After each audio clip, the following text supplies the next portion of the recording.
महाराष्ट्रातील 13 कोटी जनतेसाठी आजची ही माझी जी व्हिडिओ आहे ना, ती व्हिडिओ मी आज तुम्हाला सांगत आहे.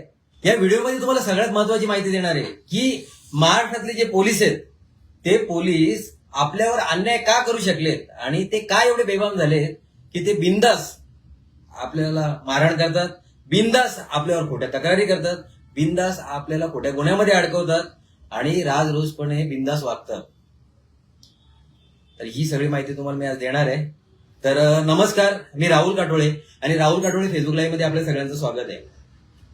तर पोलीस ही जी पोलीस यंत्रणा आहे ना, ही पोलीस यंत्रणा सुरू केली आपल्या इंग्रजांनी आपल्याकडे 200 वर्ष राज्य केलं आणि त्या राज्यामध्ये इथल्या लोकांच्यावर कसा कंट्रोल ठेवता येईल ना, त्या कंट्रोल करण्यासाठी ही बनवली गेली यंत्रणा. आणि या पोलीस यंत्रणेचा जो कायदा बनवला होता तो कायदा बनवला होता 1861 ला. तुम्हाला माहित असेल 1947 ला आपला देश स्वतंत्र झाला, पण आपल्या राज्यकर्त्यांनी हा कायदा काही बदलला नाही. तो जुलमी पोलीस कायदा तसाच ठेवला आणि त्या कायद्यामुळे ना पोलिसांनी स्वातंत्र्यानंतरही इथल्या नागरिकांची पिळवणूकच केली. पण तुम्हाला माहिती आहे आपल्या देशामध्ये चळवळी या नेहमीच उदयास येत राहिल्या आणि या पोलीस कायद्यावर 1861च्या नेहमी इथल्या नागरिकांनी आवाज उठवला आणि मग या कायद्यामध्ये कुठेतरी सुधारणा करायला गेल्या पाहिजेत असा जो भारतामधून पूर्ण आवाज निघाला. त्यावरून आपल्या सरकारने 1977 ला नॅशनल पोलीस कमिशन स्थापन केलं. या नॅशनल पोलीस कमिशनचं हेच काम होतं की 1861चा जो पोलीस कायदा आहे त्यानंतर स्वातंत्र्य झाल्यानंतर प्रत्येक राज्य सरकारने त्यांचे पोलीस डिपार्टमेंट सांभाळण्यासाठी जे जे कायदे बनवलेत त्यामध्ये सुधारणा सुचवायच्या आणि मग त्या सुधारणा ज्या आहेत ना त्या सरकारला देऊन मग सरकार त्याच्यावर निर्णय घेईल. मग आता हे जे नॅशनल पोलीस कमिशन होतं 1977चं, या कमिशनने 4 वर्ष आपल्या त्या पोलीस कायद्यावर गहन असा अभ्यास केला आणि मग त्या अभ्यास करून जवळपास 8 रिपोर्ट आहे ना सरकारला दिले. त्यातील सर्वात शेवटचा रिपोर्ट 8वा रिपोर्ट हा 1981 ला दिला आणि सरकारला पोलीस कायद्यामध्ये काय काय बदल केले गेले पाहिजेत, पोलीस कायद्यामध्ये कशा प्रकारे गैरव्यवहार होतो, पोलीस कायद्यामध्ये नागरिकांवर कशा प्रकारे अन्याय होतात आणि त्याला उपाययोजना काय करता येतील, या सगळ्या उपाययोजना त्या अहवालामध्ये सरकारकडे दिल्या. त्यावेळेचं सरकार त्या सरकारने त्या अहवालावर कोणत्याही प्रकारची भूमिका घेतली नाही आणि मग तो पोलिसांकडून जो नागरिकांवर अन्याय होत होता तो तसाच होत राहिला. मग वेळ आली 2006ची. तुम्हाला इंटरनेटवर गेलं ना तर तुम्हाला एक केस पाहायला मिळेल, ती म्हणजे Prakash Singh versus union of India. आपल्या भारताच्या सर्वोच्च न्यायालयामध्ये एक याचिका दाखल केली प्रकाश सिंग यांनी आणि त्या याचिकेमध्ये त्यांनी मांडणी केली का 1977 ला जे पोलीस कमिशन बनवलं गेलं होतं नॅशनल पोलीस कमिशन, त्यांनी ज्या सुधारणा दिल्या होत्या त्या सुधारणा ज्या आहेत ना त्या अजूनपर्यंत ना केंद्र सरकारने ना राज्य सरकारने अंमलात आणल्या. तर त्या सुधारणा झाल्या पाहिजेत. मग कुठेतरी हे जे पोलीस व्यवस्था आहे या देशाची या राज्याची ती कुठेतरी व्यवस्थित होईल आणि नागरिकांना पोलिसांकडून होणारा त्रास आहे ना कमी होईल. मग सुप्रीम कोर्टाने तो निकाल आहे 2006चा आणि ती ऑर्डर झाली होती 22 सप्टेंबर 2006 ला. त्या ऑर्डर मध्ये सुप्रीम कोर्टाने तो जो नॅशनल पोलीस कमिशन होता त्याचा अहवाल पाहिला. त्या अहवाला वाचल्यानंतर सुप्रीम कोर्टाने स्पष्ट असे डायरेक्शन केंद्र सरकारला आणि राज्य सरकारला दिले की त्या अहवालानुसार ज्या पोलीस कायद्यामध्ये ज्या सुधारणा सुचवलेल्या आहेत त्या सुधारणा सर्व राज्यांनी आणि केंद्र सरकारने त्वरित लागू कराव्या. मग तुम्हाला माहित असेल आपलं महाराष्ट्र एकदम आघाडीचं राज्य. संपूर्ण देशातील सगळ्या राज्यांपैकी महाराष्ट्र राज्याने प्रथम या सुधारणा अंमलात आणण्याचा निर्णय घेतला. बघा 2006 ला सुप्रीम कोर्टाने आदेश दिलाय आणि महाराष्ट्र सरकार तो पण पहिलं राज्य आहे ज्याने या सुधारणा अंमलात आणण्याचा निर्णय घेतला आणि त्यांनी पोलीस सुधारणासाठी 2014 ला एक कायदा बनवला आणि त्या कायद्यानुसार आहे ना हे आपलं जे राज्य पोलीस तक्रार प्राधिकरण आहे ते स्थापन झाले. राज्य पोलीस तक्रार प्राधिकरण आणि विभागीय पोलीस तक्रार प्राधिकरण. मग आता या प्राधिकरणाचं काम काय होतं, तर पोलिसांनी जर कुठल्याही नागरिकावर अन्याय केला, पोलीस कस्टडीमध्ये त्याला मारहाण केली, त्याच्यावर खोटे गुन्हे दाखल केले, त्याला कायद्याविरुद्ध जाऊन टॉर्चर केलं किंवा त्याच्यावर लैंगिक अत्याचार केला किंवा त्यांच्याकडे असलेल्या पुराव्यामध्ये ढवळाढवळ केली किंवा भ्रष्टाचार केला, या सगळ्या ज्या नागरिकांच्या ज्या तक्रारी असतील ना पोलिसांच्या विरुद्धच्या, त्या डायरेक्टली जाऊन पुढे मांडायच्या प्राधिकरणाकडे.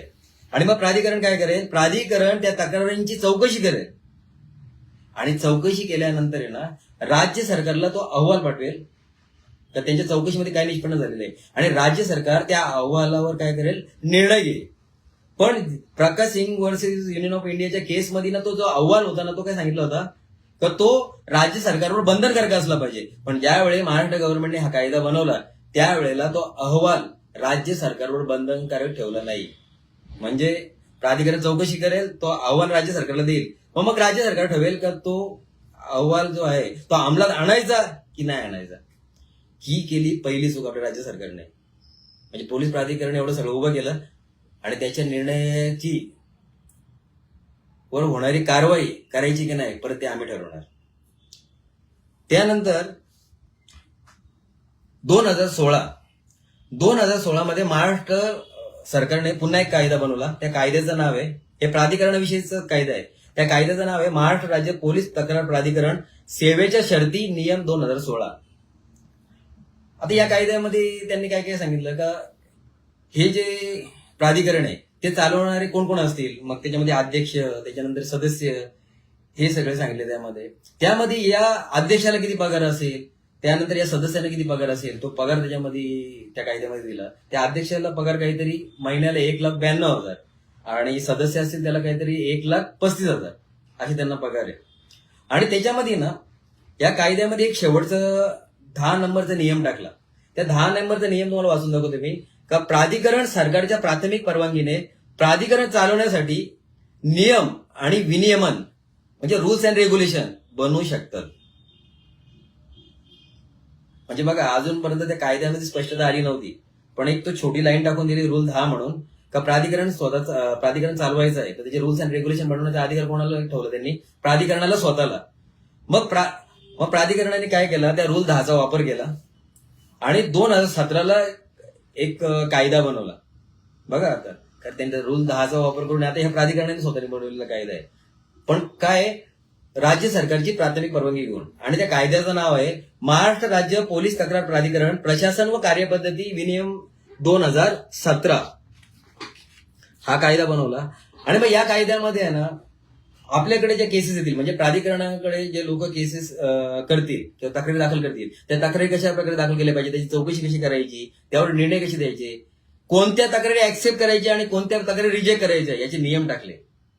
आणि या नियमामध्ये नियम क्रमांक 4 याच्यासाठी का कोणत्या तक्रारी आहेत ना प्राधिकरण रिजेक्ट करू शकतो. त्या नियम क्रमांक 4 मध्ये सब टॉपिक आहे आणि सब टॉपिक मध्ये असं लिहिलेलं आहे की न्यायालयापुढे किंवा कोणत्याही न्यायाधिकरणापुढे न्याय प्रविष्ट असलेली बाब प्राधिकरण विचारात घेणार नाही. म्हणजे प्राधिकरण अशी तक्रार आली तरी रिजेक्ट करून टाकेल. तर याचा फायदा काय झाला माहित आहे का, या नियम 4 मुळे आतापर्यंतचं रेकॉर्ड आहे, तुम्ही इंटरनेटला सर्च करा, 7,200 केसेस पोलिसांच्या विरुद्धच्या पोलीस प्राधिकरणामध्ये दाखल झाल्या. 7,200 केसेस म्हणजे त्याच्यामध्ये पोलीस धरले तर ते 10-15,000 पोलीस होतील किंवा त्याच्यापेक्षा जास्तही असतील. 10-15,000 पोलिसांच्या विरुद्ध केसेस दाखल झाल्या आणि या केसेस मधल्या 90% केसेस प्राथमिक स्तरावर येणार रिजेक्ट केल्या गेल्या या नियम चा वापर करून. त्याने सरळ दिलेलं आहे, लोक सर्वसामान्य माणूस आहे ना या प्राधिकरणाकडे काय जाईल, त्याच्यावर खोटी तक्रार केली असेल, त्याला मारहाण केली असेल, त्याची तक्रारच घेतली नसेल, त्याला पोलीस स्टेशनमध्ये टॉर्चर केलं असेल, पोलिसांनी कायद्याविरुद्ध जाऊन ना एखाद्या नागरिकाविरुद्ध कारवाई केली असेल म्हणून तर तिथं जाणार ना. पण आता पोलीस जाताना असंच करत नाही, तुमच्या अन्याय जर पोलिसांना करायचं असेल तर तुमच्यावर एखादी खोटी केस पण टाकून देतात आणि मग ती केस लोअर कोर्टामध्ये चालू आहे याचा अधिकार घेऊ म्हणजे करून टाकायचे की बाबा तुमची केस आहे तिकडे लोअर कोर्टात चालू आहे. चा अर्थ तोच आहे ना, न्यायालयाकडे किंवा न्यायाधिकरणाकडे चालू असलेली तक्रार अशी जर असेल तर त्या प्रकरणात इकडे कुठल्याही प्रकारची सुनावणी होणार नाही. त्याच्यामध्ये पुढे अजून सांगायचं तुम्हाला, त्याच कायद्यामध्ये 2017च्या 12 नंबरचा रूल आहे का प्राधिकरणाच्या प्रत्येक कामामध्ये ना पारदर्शकता असली पाहिजे. म्हणजे प्राधिकरण आहे ना कोणते निर्णय घेईल ना ते निर्णय जे आहेत ते सर्व लोकांसाठी उपलब्ध असले पाहिजेत, त्यांना त्याची माहिती झाली पाहिजे, ते त्यांच्या ऑफिशियल वेबसाईटवर बनवून त्यांनी टाकले पाहिजेत. पण असं अजूनपर्यंत झालं नाही. त्यांनी अजून त्याची साईटच कोणती चालू केली नाही. मी फेसबुकला याचा अर्ज दिला तर मला सांगतात ते नॉट प्रेस करून टाका. त्यांनी त्याच्यावर काही निर्णय दिला नाही ना मला तो अर्ज नॉट प्रेस करायला लावला. त्यानंतर आहे त्याच्यामध्ये नियम क्रमांक 13 असा होता की प्राधिकरण त्यांच्याकडे आलेल्या तक्रारी, वर्षभरात जेवढ्या पण तक्रारी आल्यात त्या तक्रारी कोणत्या संदर्भात आल्यात, त्या तक्रारीवर त्यांनी कशा प्रकारे चौकशी केली, त्या तक्रारीवर त्यांनी कोणत्या प्रकारे अहवाल बनवले, या सगळ्यांचा वार्षिक रिपोर्ट बनवायचा आहे. आणि तो रिपोर्ट कोणाला द्यायचा आहे? राज्य सरकारला द्यायचा आहे. आणि तो संकेतस्थळावर आपल्याला उपलब्ध पण करायचा आहे. तर तो पण कधी आतापर्यंत मला पाहायला मिळाला नाही. तर या प्रकारे ना मी तुम्हाला सांगितलं 90% केसेस प्राधिकरणाने पारमेश उडवल्या फक्त ते एका लाईनीमुळे. आणि तीच त्या लाईनीचा जे अर्थ आहे ना, तो मी गृह मंत्रालयाकडे मागे अर्ज घेऊन गेलो होता आणि त्या अर्जाद्वारे मागवला होता. मग त्यांनी तो काय केला, तर आपल्याला माहित आहे त्या एका लाईनसाठी, त्या एका लाईनचा नक्की अर्थ काय, हा अर्थ मागण्यासाठी मी गृह मंत्रालयाकडे गेलो. आणि मग गृह मंत्रालयाने तो माझा अर्ज आहे ना तो प्राधिकरणाला पाठवला. कारण ते नियम बनवण्याचे अधिकार कोणाला दिले होते? त्यांनी प्राधिकरणालाच. आणि प्राधिकरणाचे जज मला स्वतः सांगत होते का ते नियम आम्ही बनवलेले नाहीये, ते कोणी बनवले? राज्य सरकार. तुम्ही राज्य सरकारकडे जा. म्हणजे ही यांची बनवाबनवी. मी तो कायदा शोधून काढला आणि त्या कायद्यामुळे आहे ना आता परत मी त्यांच्याकडे जाणारच आहे. तुम्हाला एक लेटेस्ट घटना सांगायची. ह्या प्राधिकरणाच्या कायद्यामुळे आणि प्राधिकरणामुळे लोकांच्यावर कसा अन्याय झालेला आहे तो, आणि या सगळ्याचे पुरावे येतात का. आणि हा निर्णय आहे ना हा आपल्या उच्च न्यायालयाने दिलेला आहे. उच्च न्यायालयामध्ये 2019ला केस दाखल झाली होती. ती केस आहे प्रिया पाऊल वर्सेस स्टेट ऑफ महाराष्ट्र. तर काय होतं, एक तक्रारदार होता.